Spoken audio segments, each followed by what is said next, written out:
Good morning प्यारे बच्चों। इससे पहले हमने पढ़ा है इससे पहले वाली वीडियो में वोल्टेज अभिक्रिया। मेरे प्यारे बच्चों, अगर आप लोगों ने वोल्टेज अभिक्रिया को नहीं पढ़ा है तो इस वीडियो के डिस्क्रिप्शन बॉक्स में जाइए, वहाँ पर आप लोग को मिल जाएगी वोल्टेज अभिक्रिया, है ना। अगर आप लोगों ने वोल्टेज अभिक्रिया को पढ़ लिया है तो आप लोग वोल्टेज अभिक्रिया को बहुत ही प्रॉपर तरीके से समझ पाएंगे और कर पाएंगे, है ना। तो अगर आप लोगों ने वोल्टेज अभिक्रिया को नहीं देखा तो पहले आप लोग वोल्टेज अभिक्रिया को देखिएगा। इस वीडियो के डिस्क्रिप्शन बॉक्स में आप लोग को मिल जाएगी वोल्टेज अभिक्रिया, है ना। तो आज हम पढ़ने वाले हैं वोल्टेज फिटिंग अभिक्रिया। मेरे बच्चों, ये दो अभिक्रियाओं में से कोई ना कोई एक अभिक्रिया एग्जाम में पूछी जाती है। अगर वोल्टेज पूछेगी तो वोल्टेज फिटिंग अभिक्रिया नहीं पूछेगा, और वोल्टेज फिटिंग अभिक्रिया पूछेगा तो वोल्टेज अभिक्रिया नहीं पूछेगा। मतलब दोनों में से एक कोई ना कोई एग्जाम में आता ही है। तो चलिए हम देखते हैं वोल्टेज फिटिंग अभिक्रिया। तो मेरे बच्चों, वोल्टेज फिटिंग अभिक्रिया क्या होती है कि जब हेलो एल्केन जब हेलो एल्केन और हेलो एरेन की क्रिया, मेरे बच्चों, जब हेलो एल्केन और हेलो एरेन की क्रिया सोडियम धातु के साथ, किसके साथ? सोडियम धातु के साथ शुष्क ईथर की उपस्थिति में, किसके? सोडियम धातु के साथ शुष्क ईथर की उपस्थिति में कराई जाती है तो टालुइन का निर्माण होता है। किसका? टालुइन का निर्माण होता है। एक बार पुनः देखेंगे। जब हेलो एल्केन और हेलो एरेन की क्रिया सोडियम धातु के साथ शुष्क ईथर की उपस्थिति में कराई जाती है तो टालुइन का निर्माण होता है। तो टालुइन का निर्माण होता है। चलिए बच्चों देखते हैं कैसे टालुइन का निर्माण होता है।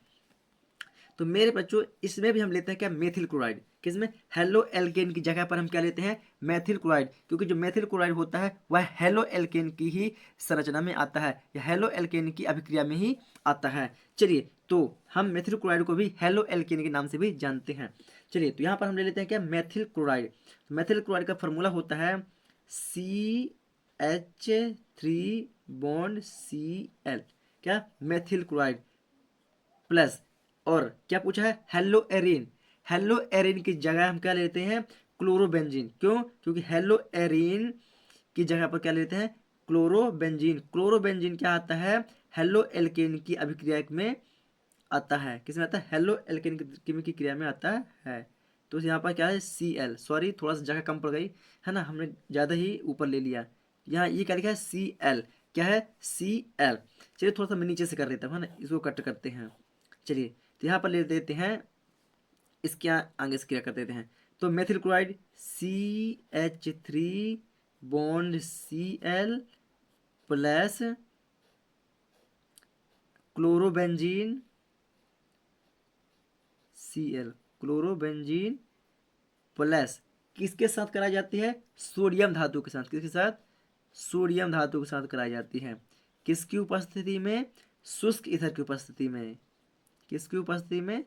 शुष्क ईथर की उपस्थिति में कराई जाती है। तो क्या बनता है? टालुइन का निर्माण होता है। किसका निर्माण होता है? टालुइन का। तो टालुइन का निर्माण कैसे होता है? ये क्लोरोबेंजीन है, तो हमने क्लोरोबेंजीन को उठाया यहाँ से। क्या उठाया? यहाँ से हमने एक क्लोरोबेंजीन को उठाया, और यहाँ से CH3 लिखा हुआ है, तो हमने यहाँ पर लिख लिया क्या? CH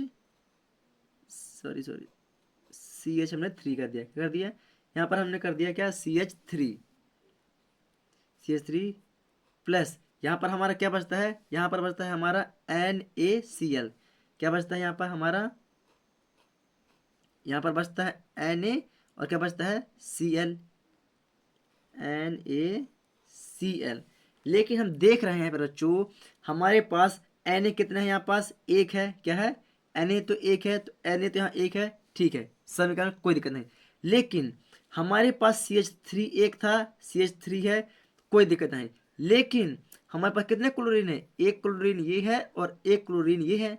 हमें कितने क्लोरीन चाहिए? 2, तभी तो समीकरण संतुलित होगी। लेकिन हम देख रहे हैं कि यहाँ पर हमारे पास कितने क्लोरीन है? सिर्फ एक ही क्लोरीन है, तो हमें एक और क्लोरीन को भी लाना पड़ेगा, तभी तो हमारा समीकरण संतुलित होगा।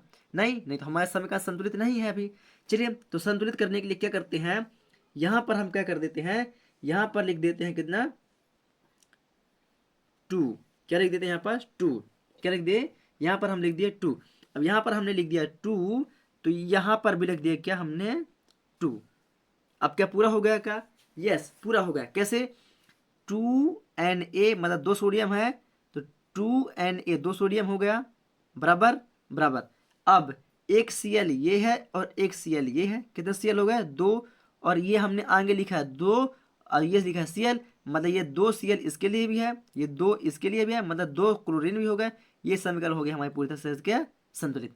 अब हमारे जो समीकरण है पूरी तरह से संतुलित हो चुके हैं। तो आप लोग वीडियो को रोक के समीकरण को भी लिख सकते हैं। आशा करता हूँ बच्चों आप लोग को यह चीज़ प्रॉपर तरीके से समझ में आ गई होगी, और मैं उम्मीद करता हूँ कि आप लोग को बहुत ही बढ़िया तरीके से समझा पा रहा हूँ, है ना। चलिए बच्चों, अगर आप लोग समझ में आ गया है तो वीडियो को लाइक कर दें और वीडियो को ज़्यादा से ज़्यादा शेयर कर दें। और अगर आप लोग हमारे रिस्क स्टडी यूट्यूब चैनल पर नए हैं तो चैनल को सब्सक्राइब जरूर कर लीजिएगा और बेल आइकन को दबा लीजिए ताकि आने वाले वीडियो को नोटिफिकेशन आप लोग को मिलती रहे। तो मेरे बच्चों ये मैंने समीकरण यहाँ पर किया हुआ है ना। तो इस समीकरण को भी आप लिख सकते हैं, एक ही है, दोनों समीकरण एक ही है, चाहे जो मैंने अभी करवाया है ना, तो उसको लिख लीजिए चाहे इसको लिख लीजिए, बात एक ही है। तो चलिए बच्चों, मैं मिलूंगा आप लोग को एक न्यू वीडियो था, तब तक के लिए जय हिंद।